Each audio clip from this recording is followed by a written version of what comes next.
welcome back to Cuckoo for Books. My name is Salva and today I am back with another 3-for-1 book review video. So I started doing these kinds of book reviews at the start of this year and I promised that I would try to do one every quarter. It is now a new quarter. It is also the start of my summer. Yes, I finished my first semester back at college. That's for another video. That's for another conversation. But I thought what better way to kick off the summer and my hopeful regular return to BookTube than by giving you guys a fresh batch of book reviews. As some of you may know, May was Asian American and Pacific Islander Heritage Month, and because of this there were a whole bunch of readathons on Bookstagram, on BookTube, on Book Twitter, all about AAPI authors and AAPI books. And I decided to join one such readathon, namely the Stan Asian Authors Readathon hosted by Eunice of Nerdy Talks Book Blog and Kath from Kath Reads. And while I was planning my TBR for the readathon, I thought, why not pick Asian authored books in genres that I haven't done the 3-in-1 book reviews yet? So I chose 3 fresh genres, namely romance, contemporary, and an anthology type, which I don't know if that's a kind of genre, but we're going with it. Now this 3-in-1 book review video centering around Asian authors is especially meaningful because I am working with a favorite author friend of mine to have a giveaway. So if you guys will stick around at the end of this video, I'm gonna tell you guys how you can win one of her books. But for now,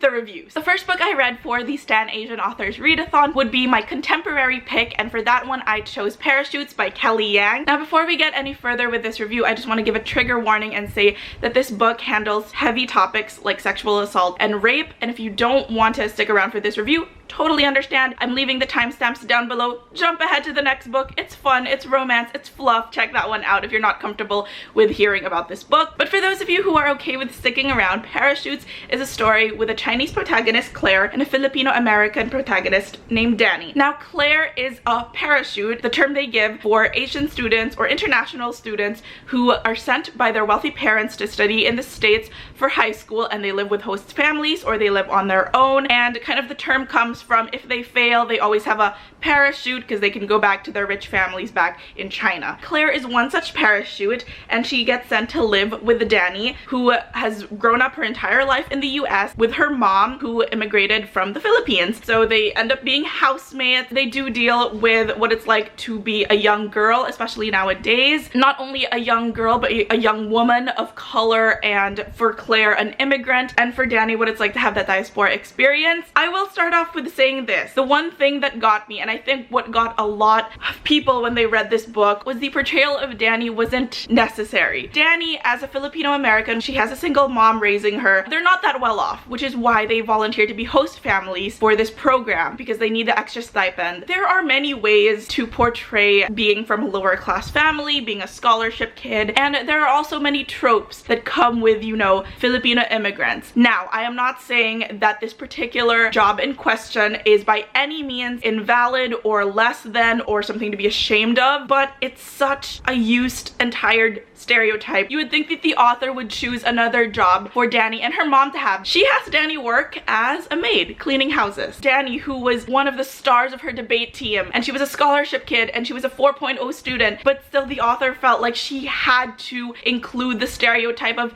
yeah, when Filipinos go to the States, they're usually there as caregivers or domestic workers or housekeepers or maids. Now, like I mentioned earlier, there's nothing inherently wrong with that. There's nothing to be ashamed of if that is your job, if that is your parents' job, nothing at all. What I'm saying is it fell back on such a used stereotype, and that's what really disappointed me. Other people commented, and I agree. I wish that she had just been Chinese. There was really nothing gained in having her be Filipino when you weren't even gonna tell the Filipino experience with true weight and gravity and not just stereotypes of it. But despite the couple of things that it got wrong, there were a lot of things that it did get right. There was one line that somebody's mom said, no, we want an American education, but we don't want an American daughter. The number of times I've heard that from Filipino moms here, they're like, yeah, I want to send my kids there for college, but like, oh, then they get like too liberal and they get too Americanized. Where are their values? And I was like, oh my gosh, that's so true. There was another scene where Danny was crying and her mom just stops her, like reaches out, grabs her hand to stop her from rubbing her eyes. And as a kid, my mom would do that all the time. Like, she would never tell me to stop crying and be like,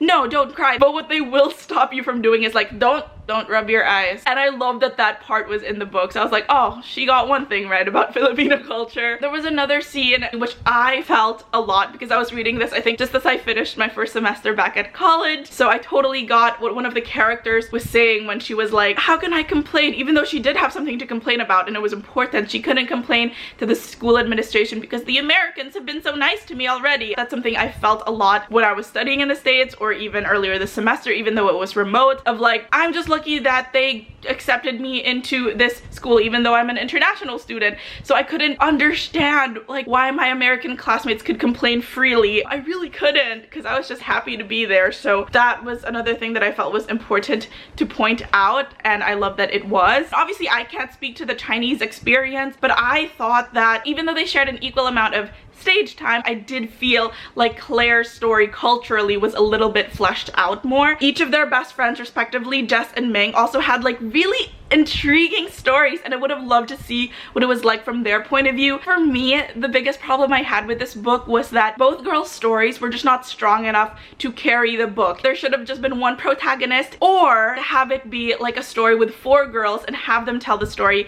of Ming and Jessica as well. And then maybe we could have had an even fuller experience of like the Chinese immigrant experience, especially for young high school women. This book also, like I said, dealt with the topics of sexual assault, sexual harassment. I do think that the author handled that very well. Both characters are smart. They know what they're getting into. And I think that's really important, because I think most of the time when we hear stories about this, we're like, oh, well, they must have done something wrong. They must have done something dumb that landed them into this situation. Sometimes it's not. You can be smart, you can be logical, you can make all the right decisions, and because the world and certain people in it are sucky and horrible and awful, it could happen to the best of us. And I love that this book really highlighted that. The entire third act for me was just too short. Everything that happened in the third act was so moving and emotional, and I wish we had covered that a little bit more. It's not even in context, but I love how it's a little nudge to, you know, the movement. But the final words in the book is "me too." That's the last spoken word, and I just thought that was a really poignant sentence to end on. I finished that, and then I was like, as you do, you're like, oh,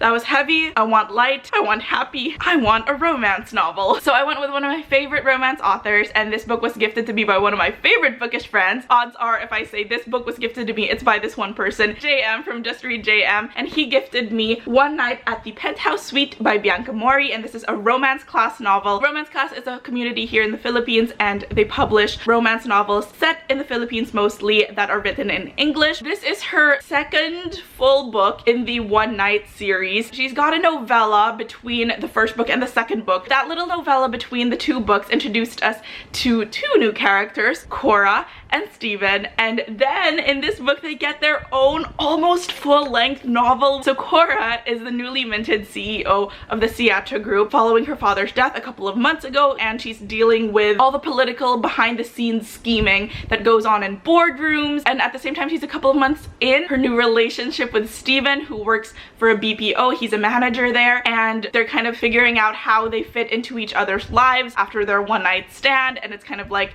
real life is real now. How do we deal with it? I felt like the first book in the One Night series was just one night. Like, it was so fast, it was so short, and I loved that with this book, don't be fooled by the title, we get to see more than one night in this couple story, and I loved it. I really felt like Bianca was able to spread her wings a little bit more and stretch. You could tell how much she's grown as an author in this book. So this book, like Bianca's previous short story in the Alta anthology, which is also a romance class book, did give off Crazy Rich Asian vibes that has been all the rage in the last couple of years since the movie came out. But what I loved about this book, and I really was fascinated by it, was instead of showing us Crazy Rich Asians shopping and partying, this book showed us what goes on in the boardroom, what goes on when these power players actually play with their power. Like, these Crazy Rich Asians work hard, play hard. Usually in books and movies we just see the play hard, and I love how we see the work hard here. Like, that final scene, it was very Sansa, Arya versus Littlefinger in Game of Thrones. It was so tense and well executed, and I love that we got to see that, because we never get to see